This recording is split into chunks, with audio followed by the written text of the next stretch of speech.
एक ऐसा देश जो रेत से घिरा हुआ है। सोचिए, एक ऐसी जगह जहां जमीन का 95% से ज्यादा हिस्सा सिर्फ रेत है। बारिश लगभग न के बराबर। गर्मी ऐसी कि 45 डिग्री सेल्सियस रोज का मामला है। यह है सऊदी अरब। दुनिया की सबसे बड़ी दौलत तेल इनके पास है, लेकिन पानी के लिए यह देश एक समय पर घुटनों पर था। लेकिन आज इन हालातों में सऊदी अरब ने ऐसा कुछ कर दिखाया है कि सुनकर आपका दिमाग हिल जाएगा। कल्पना कीजिए, एक विशालकाय स्टील का पानी पहुंचाने वाला सिस्टम जो लाल सागर रेड सी से पानी उठाकर पूरे देश को सप्लाई कर रहा है। रोजाना अरबों लीटर खारा समुद्री पानी इस स्टील की नदी में डाल दिया जाता है, जिसे पंप करके हजारों किलोमीटर दूर शहरों और खेतों तक पहुंचाया जा रहा है। यह सिर्फ इंजीनियरिंग नहीं है, यह तो जादू है। पर सवाल यह है, यह अदृश्य स्टील की नदी आखिर बनी कैसे? और इस खारे पानी को पीने लायक, खेती लायक कैसे बनाया जाता है? चलिए इस अकल्पनीय कारनामे के पीछे का राज जानते हैं। देश की कहानी, रेत और तेल का संगम। सऊदी अरब की आबादी 37 मिलियन से ज्यादा है और इसकी खासियत यह है कि ज्यादातर लोग लाल सागर और फारस की खाड़ी के किनारों पर ही बसे हैं। बीच का पूरा इलाका वह निर्जन रेगिस्तान है। प्रकृति ने इनको तेल दिया, जिसकी पूरी दुनिया को तलब है 40 ट्रिलियन लीटर से ज्यादा। लेकिन प्रकृति कभी भी सब कुछ नहीं देती। इतना तेल होने के बावजूद सऊदी अरब को हर एक बूंद ताजा पानी निकालने के लिए अरबों डॉलर खर्च करने पड़ते हैं। औसत बारिश 100 मिलीमीटर से भी कम। जीवन जीने के लिए पानी चाहिए और इस पानी की जरूरत ने इनको एक देशव्यापी पानी की पाइपलाइन सिस्टम बनाने पर मजबूर किया। इस नेटवर्क में इस्तेमाल होते हैं high strength carbon steel pipe, बिल्कुल वही जो तेल और गैस उद्योग में इस्तेमाल होते हैं। सिर्फ पाइपलाइन बनाने का खर्च देखिए, लगभग 3 मिलियन प्रति किलोमीटर। और यह तो बूस्टर पंपों और एडवांस्ड डिसैलिनेशन प्लांट्स का हिसाब भी नहीं है, जिनमें से हर एक में करोड़ों डॉलर लगते हैं। समंदर से दोस्ती, खारे पानी का राज। तो यह पाइपलाइन पानी कहां से लाता है? जवाब है समंदर, एक लगभग कभी ना खत्म होने वाला स्रोत। समुद्री पानी, समंदर का पानी जिसमें लगभग 3.5% नमक होता है, पीने या खेती के लिए बिल्कुल ठीक नहीं है। यह काम आती है डिसैलिनेशन टेक्नोलॉजी। इस टेक्नोलॉजी ने सऊदी अरब को इस्तेमाल लायक पानी की असीमित सप्लाई दे दी है। यह पानी लाल सागर के पास बने विशाल डिसैलिनेशन प्लांट से चलता है। एक ऐसा प्लांट रोजाना 7 मिलियन लीटर समुद्री पानी को पीने के पानी में बदल सकता है और इसमें ऊर्जा भी भारी मात्रा में खर्च होती है। यही प्लांट इस राष्ट्रव्यापी पानी की पाइपलाइन की शुरुआत है। पाइपों की तैयारी, स्टील का जिस्म इस इंफ्रास्ट्रक्चर की जान है। ये पाइप, ये हाई स्ट्रेंथ कार्बन स्टील से बनते हैं ताकि लगातार पंपिंग प्रेशर, जमीन के नीचे इंस्टॉलेशन के मैकेनिकल झटके और रेगिस्तान के अत्यधिक तापमान बदलावों को झेल सकें। सबसे पहले आयताकार स्टील प्लेटों को सटीक आयामों में काटा जाता है। फिर ये प्लेटें एक मल्टी एक्सिस रोलिंग मशीन में जाती हैं। वहां रोलर्स धीरे धीरे स्टील को मोड़ते हैं जब तक कि दोनों किनारे मिल नहीं जाते और एक पाइप ब्लैंक तैयार नहीं हो जाता। अगला कदम है लॉन्गिट्यूडनल वेल्डिंग। वेल्डिंग के बाद पाइप को एक straight flow water cooling line से गुजारा जाता है ताकि वेल्ड सीम का तापमान कम हो जाए। स्टील पाइपों को फिर ध्यान से ग्राइंड किया जाता है। किनारों और कोनों को साफ किया जाता है ताकि खरपतवार निकल जाए और ज्यामितीय सटीकता बनी रहे। हर पाइप के दोनों सिरों पर बेवेल्ड वेल्ड फिनिश किए जाते हैं ताकि जोड़ पूरी तरह से फिट हो। हर पाइप सेक्शन लगभग 12 मीटर लंबा होता है। ज्यादा वेल्ड कम करने के लिए इतना लंबा, लेकिन परिवहन के लिए व्यावहारिक भी। यह डिजाइन पाइपों को जल्दी जोड़ने, प्रेशर टाइट सील बनाए रखने और लंबी अवधि की संरचनात्मक स्थिरता देने में मदद करता है।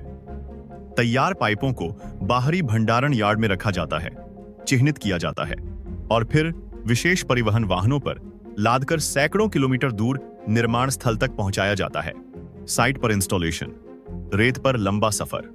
निर्माण स्थल पर स्टेजिंग यार्ड बनाए जाते हैं जहां पाइपों को व्यास और इंस्टॉलेशन क्रम के हिसाब से समूहीकृत किया जाता है। इंजीनियरिंग टीमें अंतिम दृश्य निरीक्षण करती हैं। पाइप की सीधीपन, कोटिंग की स्थिति, सब कुछ जांच होता है। कठोर रेगिस्तानी परिस्थितियों में निरंतर काम के लिए यह संगठन बहुत जरूरी है। साथ ही सर्वेक्षण टीमें जीपीएस और टोटल स्टेशन का उपयोग करके सटीक पाइपलाइन मार्ग का नक्शा बनाती हैं। यह मार्ग स्थिर होना चाहिए और उनका काम करते हैं। हिलती रेत वाले क्षेत्रों और कटाव प्रवण क्षेत्रों से बचना चाहिए। इतने लंबे पाइपलाइन के लिए सटीक रूटिंग उसकी लंबी अवधि की संरचनात्मक अखंडता के लिए महत्वपूर्ण है। ट्रेंच खोदने से पहले साइट को साफ और समतल किया जाता है। पाइपलाइन के समानांतर अस्थायी पहुंच मार्ग बनाए जाते हैं जहां ट्रक, एक्सकेवेटर और वेल्डर काम कर सकें। रेगिस्तान में धूल नियंत्रण और रेत स्थिरीकरण भी जरूरी है। फिर बड़े ट्रैक वाले एक्सकेवेटर चिह्नित संरेखण पर खाई खोदना शुरू करते हैं। खाई की चौड़ाई और गहराई सटीक होनी चाहिए। अगर कहीं पहाड़ी इलाका आता है और यांत्रिक खुदाई संभव नहीं होती, तो विस्फोटकों का उपयोग करके आधार चट्टान को तोड़ा जाता है ताकि पाइपलाइन सुरक्षित रूप से बैठ सके। पाइप को जमीन के नीचे बिछाना और उतारना। खाई खोदने के बाद पाइप को सीधे जमीन पर नहीं रखा जाता।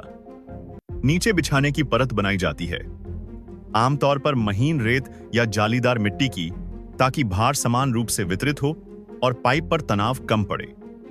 रेगिस्तान में ढीली मिट्टी होने के कारण यह कदम स्थिरता के लिए बहुत महत्वपूर्ण है। बड़े व्यास वाले पाइपों को स्थापित करने के लिए लगभग 40 मीटर चौड़ा निर्माण क्वार्टर बनाया जाता है, जिससे इंस्टॉलेशन लगातार चल सके।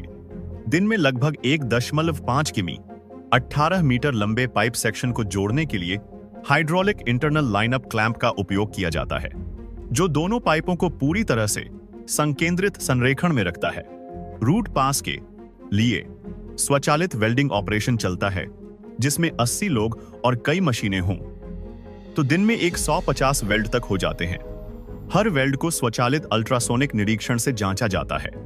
फिर फील्ड जॉइंट कोटिंग दल सतह को साफ करके लिक्विड एपॉक्सी कोटिंग लगाता है, एक टिकाऊ सुरक्षात्मक परत। भारतीय जुड़ाव और पानी का सफर, यहां एक भारतीय दृष्टिकोण भी आता है। भारत भी पानी की बहुत बड़ी तंगी से जूझता है, चाहे वह बाढ़ के रूप में हो या सूखे के रूप में। हम भी नर्मदा योजना जैसे बड़े इंफ्रास्ट्रक्चर प्रोजेक्ट देखते हैं, लेकिन सऊदी अरब का यह प्रोजेक्ट एक अलग स्तर पर है। वे समंदर से पानी ला रहे हैं, जहां संस्कृति और जलवायु दोनों चरम पर हैं। उनका अनुशासन और दीर्घकालिक योजना देखकर हम भी सीख सकते हैं कि कैसे इंफ्रास्ट्रक्चर में निवेश करके हम अपनी पानी की चुनौतियों से निपट सकते हैं, चाहे वह गंगा नदी लिंकिंग प्रोजेक्ट हो या तटीय डिसैलिनेशन। पानी को खोदने से लेकर पीने तक रो की कहानी। अब आते हैं पानी की प्रक्रिया पर। सबसे पहले समुद्री पानी को इंटेक स्क्रीन के जरिए प्लांट तक लाया जाता है। ये स्क्रीन बड़े कचरे और समुद्री जीवों को बाहर रखते हैं। एक 63 सेंटीमीटर का पाइप मिनट में 10 लीटर तक पानी ला सकता है। एमएमई फिल्ट्रेशन, छोटे कंकड़ों को हटाना। समुद्री पानी में छोटे कंकड़, जेलीफिश, केकड़े और मछलियां भी आ सकती हैं। 4.5 मिलीमीटर से बड़ी हर चीज एक बड़ी स्क्रीन से रुक जाती है। फिर पानी फिल्ट्रेशन टैंकों में जाता है। यहां पानी परतों वाली रेत से गुजरता है। गुरुत्वाकर्षण बल से पानी नीचे जाता है और कण रेत में फंसा जाते हैं, लेकिन यह अभी भी साफ नहीं है। इसके बाद आता है कार्ट्रिज फिल्ट्रेशन सिस्टम। यहां 1 से 5 माइक्रोन पोर साइज वाले फिल्टर होते हैं, इंसानी बाल की मोटाई के 10वें हिस्से से भी छोटे। यह अंतिम रक्षा पंक्ति है। रिवर्स ऑस्मोसिस, नमक को निकालना। अब पानी रिवर्स ऑस्मोसिस रो स्टेज में जाता है, जहां असली जादू होता है। नमक के आयन पानी के अणुओं से चिपके रहते हैं। इस बंधन को तोड़ने के लिए अत्यधिक उच्च दबाव लगाना पड़ता है। पानी को अल्ट्रा फाइन रो मेम्ब्रेन से जबरदस्ती गुजारा जाता है। दबाव लगभग 60 बार वायुमंडलीय दबाव से 60 गुना ज्यादा पहुंचता है। इस दबाव से पानी के अणु तो पार हो जाते हैं, लेकिन नमक और अशुद्धियां पीछे रह जाती हैं। पहले दौर के बाद पानी लगभग साफ होता है, लेकिन बचे हुए आयनों को हटाने के लिए इसे दूसरे रो स्टेज से गुजारा जाता है, जो कम दबाव पर चलते हुए उच्च नमक हटाने की दक्षता देता है। नतीजा, अल्ट्रा क्लीन पानी, रीमिनरलाइजेशन, स्वाद और स्वास्थ्य। आरओ से निकला पानी बहुत ज्यादा शुद्ध होता है। इसका पीएच संतुलन करना जरूरी है ताकि इंसान पी सके। इसके अलावा इसमें जरूरी खनिज कम होते हैं, इसलिए रीमिनरलाइजेशन प्रक्रिया होती है। कैल्शियम और मैग्नीशियम जैसे खनिज थोड़ी मात्रा में मिलाए जाते हैं। यह कदम पानी का पीएच समायोजित करता है। क्षारीयता एल्कलिनिटी बढ़ाता है और एक प्राकृतिक स्वाद वापस लाता है। यह पानी अब न सिर्फ सुरक्षित है बल्कि स्वस्थ और पीने में मजेदार भी है। स्टील नदी का अंतिम पड़ाव।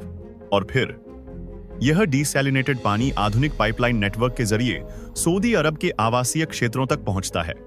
यह पूरा सिस्टम सऊदी अरब की सरलता और अटूट इच्छा शक्ति को दर्शाता है। वह देश जहां पानी एक विलासिता था, आज वह अपने नागरिकों को असीमित सप्लाई दे रहा है। हां, इसकी कीमत बहुत ज्यादा है, लगभग 5 प्रति घन मीटर, जबकि यूएसए में यही शायद कुछ सेंट में मिल जाए। लेकिन उस रेगिस्तान में जहां पानी था ही नहीं, यह लागत जीवन रक्षा और समृद्धि की गारंटी है।